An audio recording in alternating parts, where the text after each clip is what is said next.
Donc là, il est en posture en kimono. Okay. Donc vous avez vu, il prend ici au niveau de l'aine, le coup de rentrée pour protéger son bras. Là, ici, on prend le col au milieu, la paume de main posée au niveau du plexus, et le bras légèrement cassé, pas tendu, micro-plié. Là, c'est pareil. Ici, si je veux le ramener, je ne pourrais pas. Si je veux me relever, je ne pourrais pas non plus. Donc, il va falloir que je casse sa posture. Pour casser la posture, là, je vais d'abord me soucier de la main qui est la plus en avant. Ok. Donc, pour la technique que je vais vous montrer ce soir, on prend la main opposée à celle qui est là. En miroir. En fait, ici, il a la droite là, je prends la droite.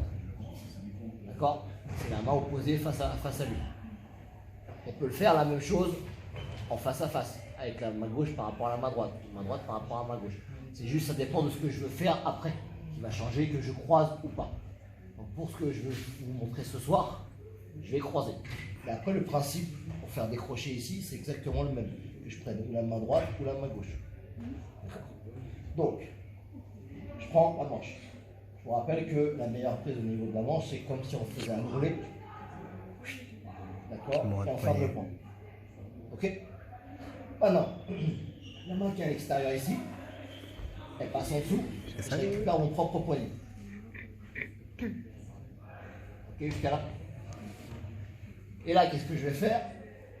Je ponte. Parce que si je ne ponte pas, même problème que tout à l'heure, moi ce que je veux, c'est créer un espace entre son appui qu'il a là, donc entre sa paume de main et ma cage thoracique. Si je ne crée pas un espace, je ne pourrais pas enlever cette prise-là. Parce que mon tranchant qui est là, ici c'est ce qui va servir, je vais remonter comme si je voulais couper. C'est comme ici, si c'était collé, ça m'a été collé sur moi, et je passais une lame ici entre les deux pour décoller. D'accord? Ça c'est le rôle de mon avant-bras qui est là. D'accord? Je suis là, et je prends là. Okay. Je monte, et en redescendant, je tire avec mes jambes, mais aussi avec mes bras. Tac. Là. Okay. En vous le faisant doucement, quand je ponte là, si je tire en pontant, vous avez vu que sa paume de main elle est toujours collée sur moi. Il faut que je crée un espace pour commencer à passer l'avant-bras. Et cet espace-là, il va être créé quand je vais redescendre. Donc là, je suis là, en redescendant, qu'est-ce que ça va faire? Ça va forcer son poignet. En fait, son poignet, il va faire ça. Et obligatoirement, quand ce poignet il fait ça, il est obligé de lâcher. On ne peut pas tenir un truc comme ça. Là, c'est solide. Donc là on l'a. Dès que le poignet va faire ça, c'est comme si on vous fait une clé de poignet, vous ne pouvez plus tenir ce que vous avez dans la main. Ok? Donc, je ponds en redescendant, je tire et vers le haut, d'accord? Et avec les jambes aussi. Tac. Ok? Donc ça, c'est pour faire lâcher. Si je prends de l'autre côté, c'est le même système. Je suis là, je prends là, je ponte, et je fais lâcher là. Ok, jusqu'à là? Donc ça, c'est pour casser la posture et faire lâcher la main. Avec ça, on va partir sur les techniques après que je vous montre maintenant. La première base, déjà, c'était de faire casser la posture. Et maintenant, après, on va partir sur un contrôle où je vais contrôler son bras. Et ça va me permettre, vous allez voir dans les prochains cours, de travailler sur plein de finalisations ou de renversement. Donc, je croise. Tac. Je viens là. Je ponte. Et en redescendant, je tire tout vers moi. Ok? Je le fais venir le plus loin possible, et avec mes bras et avec mes jambes. Une fois que j'ai fait lâcher, ma main qui est ici en dessous, elle rentre à l'intérieur. De là, là, à l'intérieur. Okay.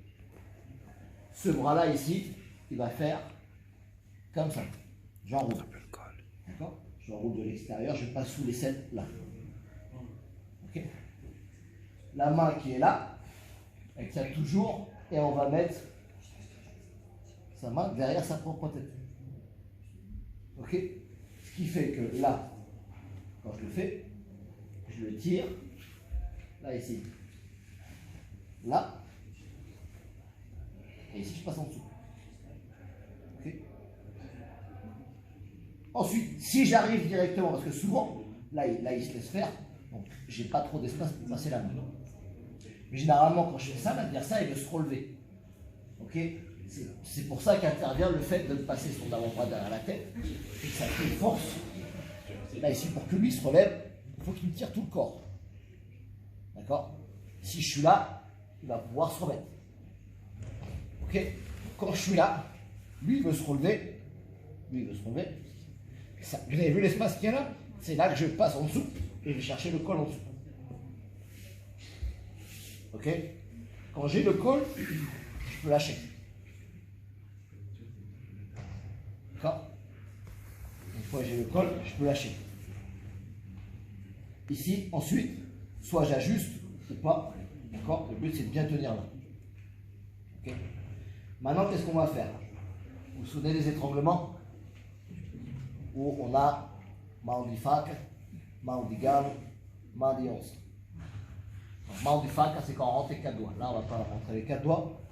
On va avoir le choix entre mão de galo, où on va rentrer le pouce ici, à l'intérieur du col, ou mão de onça, c'est celle qui va servir le plus souvent parce que c'est plus facile, où vous avez cette partie-là du kimono, là, qui est derrière l'épaule, qui est toujours là. Où là, on va faire comme si on voulait couper la tête pour aller chercher bien collé là. Ok? Maintenant, une fois que je suis là, je vais me mettre sur le côté. Pareil. Je vais me décaler comme sur la kimura. Ok? Donc c'est ou mão de onça ou mão de galo. Mão de galo, ça va serrer encore plus. Ok? On rentre le pouce et on remet pour avoir le tranchant, vous avez vu? Bien là. Si je suis comme ça ici, je ne vais rien étrangler du tout. Là. Et je prends là. Et maintenant, qu'est-ce que je vais faire? C'est moi qui vais aller vers lui et je sors mes épaules et mes dorsaux en arrière. Là, ici. Ok? Je ne tire pas vers moi. C'est moi qui vais en dessous et je tire les épaules vers l'arrière. Là, ici. Ok? Bon, ça. Là. En dessous. Je monte.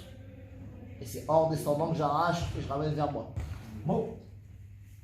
Là, ici derrière la tête. Ok? Lui, ce qu'il veut, c'est reprendre sa posture. Il est coincé parce que j'ai mon avant-bras derrière ma tête. C'est ce qui me permet d'avoir l'espace ici. On va aller chercher son col. Là. Ok? Une fois que j'ai le col, je lâche. Je peux ici, après, je peux réajuster si je veux. D'accord?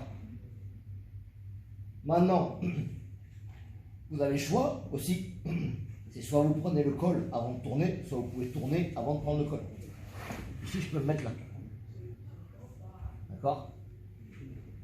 Vous allez voir qu'après, on peut partir ici sur omoplata, sur triangle, sur des renversements, à droite, à gauche, peu importe. Donc, vous pouvez partir d'abord sur le côté et aller prendre, ou prendre et partir sur le côté, ou faire les deux en même temps. D'accord? Si je suis là, je vais commencer à faire ça, hop, je vais directement sur le côté. Toujours bien serrer le coude ici pour pas qu'il sorte le bras.